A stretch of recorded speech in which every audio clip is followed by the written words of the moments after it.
For more on the Fed, the markets, his bet on regional banks, as somebody who knows England, we should talk about the UK this morning. Bring in Bob Diamond, CEO of Atlas Merchant Capital and former CEO of Barclays. Actually, let's go there first. The market seems to be quite happy about whatever kind of tariff deal or whatever trade arrangement gets made today. What could you imagine that even looks like, given what we were talking about earlier? This is not a country where we've had a trade deficit problem.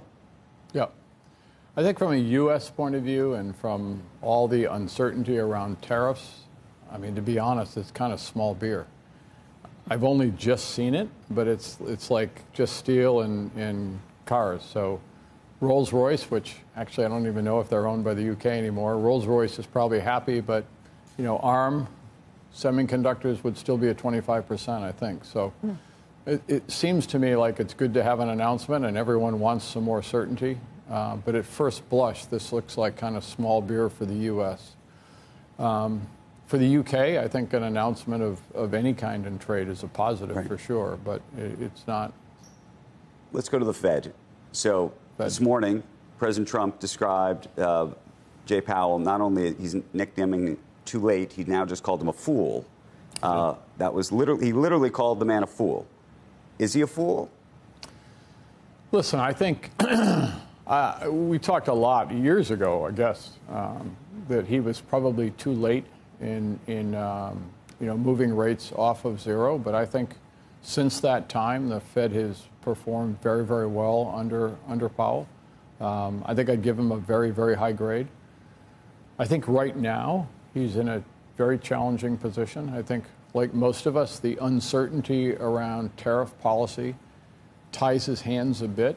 And my sense is the best thing that the chairman of the Fed can do right now is a little bit of on the one hand and on the other hand, and you have a dual mandate and stagflation. And but because of the uncertainty, and I think without knowing where we're going to go in tariffs, it's very hard. And I think a lot of the things around the economy, it's like labor markets have been very steady. We've been between 4 and 4.2% forever. Right. In unemployment. I heard a former Fed official describing it on another network and basically saying, look, the Fed's job is risk management, and the risk of a mistake if you cut and then the tariffs go away is a much bigger issue than standing pat and doing nothing right now. Yeah.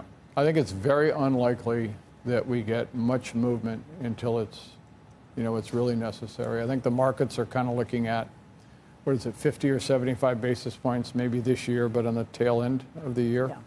That's probably not crazy, but I think the chairman will hear a lot of eloquent speaking without much of a conclusion.